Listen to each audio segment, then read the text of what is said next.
All right, you guys, today is the day. I'm gonna cut this pumpkin up and turn it into something.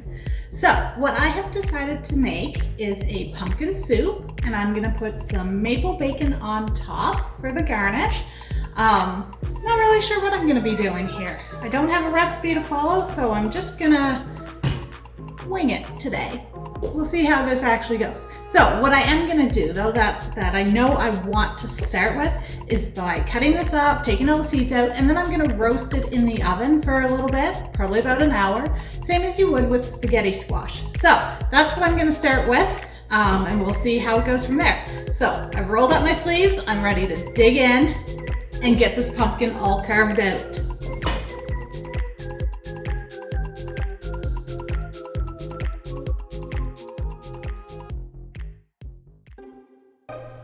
All right, so like I said, I'm gonna start carving up this pumpkin. I'm gonna start by cutting a hole in the top and cleaning it all out, get all those seeds out, all the little guts out. And then I'm gonna chop it all up into smaller pieces, clean them all up, put them on a baking sheet with some parchment paper, and then I'm going to season them and get them into the oven.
All right, so to season each of the pumpkin pieces, what I'm gonna do is drizzle on some garlic infused oil.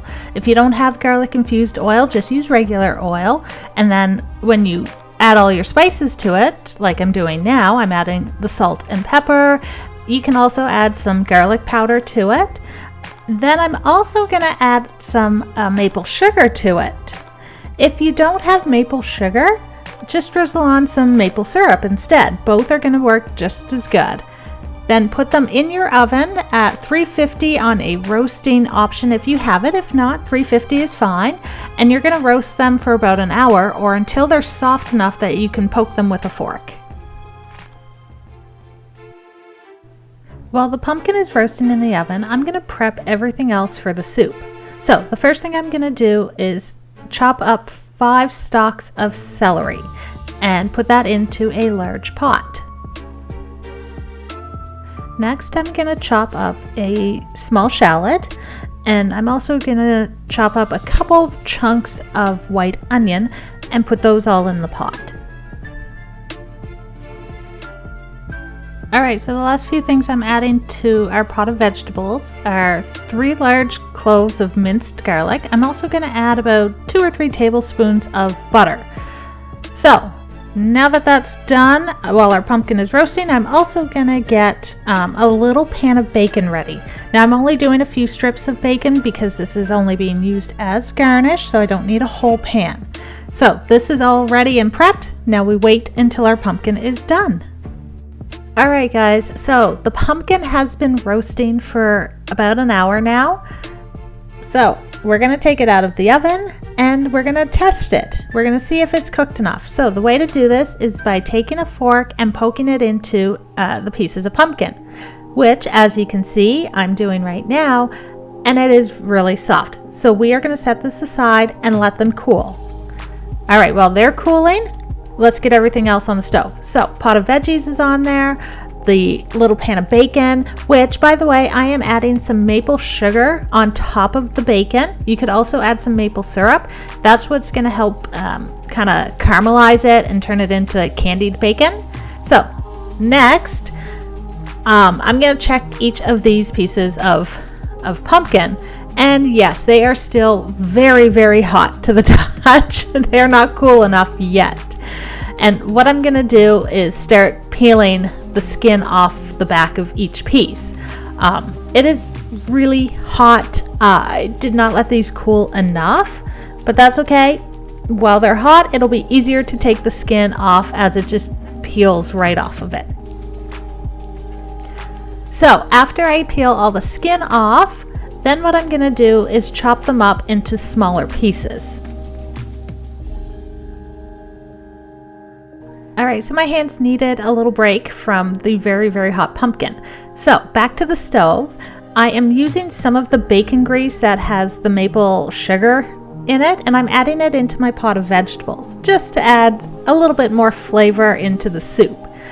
The bacon is almost done and is all sort of like candied. The vegetables are softening. Everything looks great so far. Alright, so the bacon is cooked. I am going to remove it from the pan. And then what I'm going to do is take all that bacon grease that has the maple sugar in it and smells delicious, and I'm going to add the rest of that grease into my pot of veggies just to add more flavor again to it.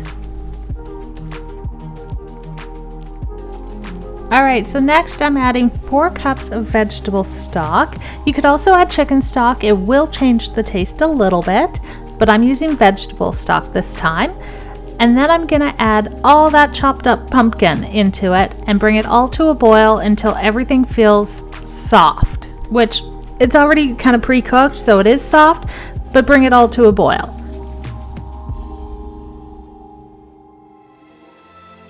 After my soup came to a boil, I removed it and put it in the sink, only because I am going to be using a hand blender or an immersion blender, whichever you want to call it. And I haven't used one in so long, and the last time I used it, it made a huge mess. So this time I'm going to use it in the sink so it doesn't make a big mess. And I am going to start blending this soup until it is all smooth and creamy. So after blending the soup, I'm putting it back on the stove just to bring it to a simmer. And while it's on the stove, I am going to add a half a teaspoon of ground nutmeg, and I'm also going to add some more salt and pepper into it. And at this point, you just want to taste it to see if it's to your liking, if you need a little more salt or pepper, or if you'd like to add, a little bit more garlic maybe to it. Just taste it and see what you think, and add whatever seasonings that you want from that point. And then just let it simmer so that all the spices, all the flavors really start coming together.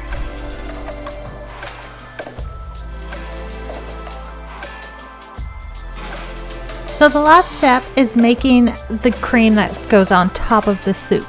I am doing a maple crema. It's a Mexican crema. It's a table cream, and I'm mixing it with some maple syrup.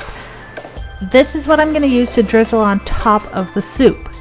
So I'm only going to make a little bowl for now, but I'm going to take my little bowl of soup. I'm going to just kind of drizzle on the maple crema, and then I'm going to use our maple candied bacon and kind of crush it up into little pieces and put that on top, and then it's all done. It's ready to be eaten.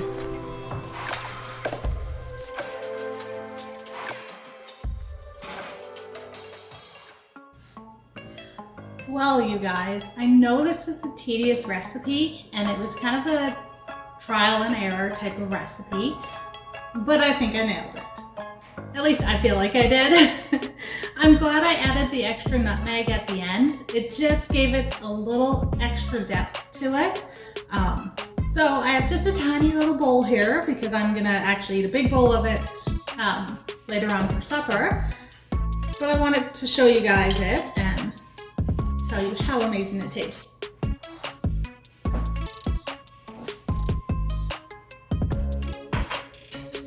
I love it. I love it. I am so happy with the way this turned out. The soup itself is very creamy. It's not overpowering. It is a very light flavor. But then when you